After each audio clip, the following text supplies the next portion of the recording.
I'm Joshua Adams, and today I'm going to be talking about persuasion and presentations and how you can more accurately get your point across and make sure that your audience takes home what you're saying. To start, I want everybody to think about a previous presentation that you were in the audience for. Do you have one? Okay. What was it about? Who was the speaker? And most importantly, what did you take away from this presentation? Now, if you're having trouble answering these questions, or you don't have an answer for the question, then likely the speaker did not get the point across that they wanted to when they were presenting to you.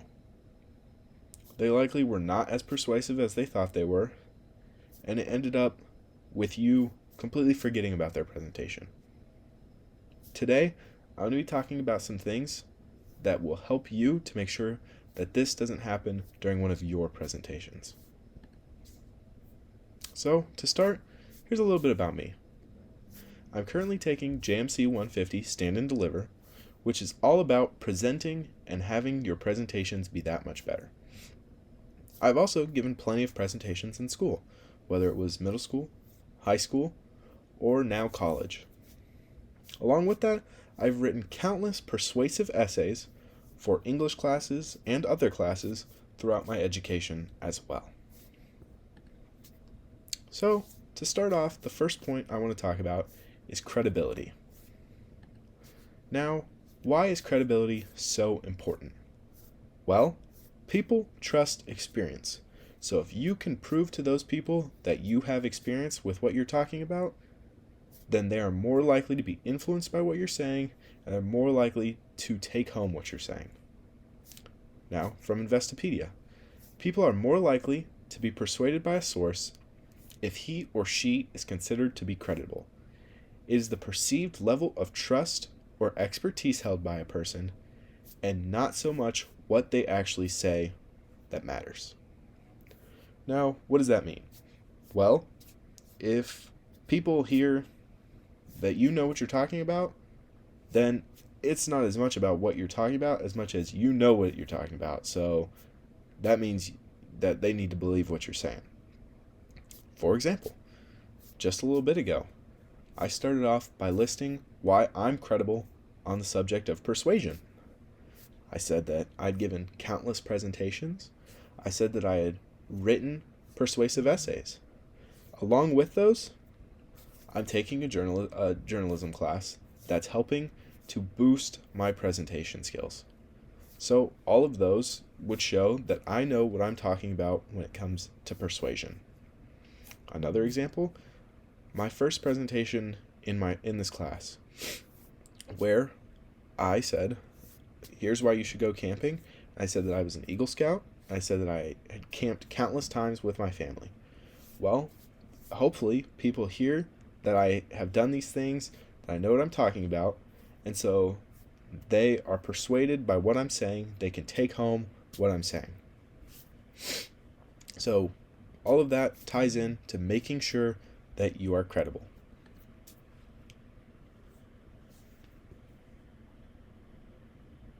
Next up, statistics. Now, you have to use statistics, numbers, research. Why? People trust numbers, so you need to use them. But it's not necessarily about just throwing numbers on a page. You want to use statistics in a smart manner, and you want to use numbers to your advantage. Tweak them a little bit, manipulate them, so that it really gets your point across. So, round up on certain numbers, and make sure to frame your stats in the best way possible. So now you may be asking, what does that mean, frame your stats? Well, for example, people in one study said they were more likely to buy the 75% lean steak rather than a 25% fat steak, even though they're the exact same steak. That's from Wiley Communications. Now, why might people buy the 75% lean over the 25% fat? Well, if they see a number like 75% versus a number like 25%, then why wouldn't they want to get the bigger number? If somebody sees a big number, then they're more likely to say, okay, I want that one. So that's a good example of just making sure to frame your stats. Instead of calling it 25% fat, maybe call it 75% lean. And using certain tweaks like that will help to make sure your statistics are really helping to persuade your audience. Next up, being personable and ambiguity. Now, what does that mean? Be personable.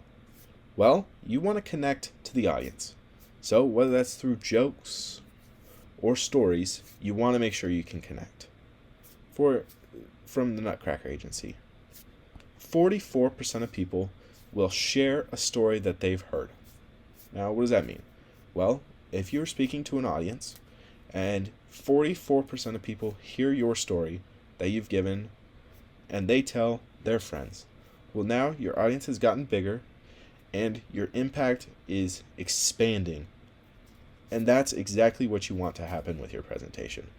That is how you can make sure you are at maximum persuasiveness, by just maximizing the amount of people who hear about what you have to say. And that ties in with the ambiguity effect, which basically sums down to people, when they can connect to something, will remember it better. So if people can connect to what you're saying, the stories you're telling, then they're more likely to remember that and take home what you want them to take home. For example, in my first presentation in JMC 150, I was trying to persuade people to go camping. So I told them stories from when I was a Boy Scout and when I was camping. And this made sure that they had fun, happy stories that they could remember and think, oh, maybe I do want to go camping. Or they go tell their friends, oh, here's a story I heard about someone camping. And so on and so forth. So, to sum it all up, you want to make sure you're personable so that people can connect to you. You want to make sure that you have statistics and facts to back up what you're saying so that people can believe you better. And most importantly, you want to make sure that you are credible, because people will believe you if you know what you're talking about. Now, if you do all three of these things, I promise that you will be a much more persuasive presenter in the future.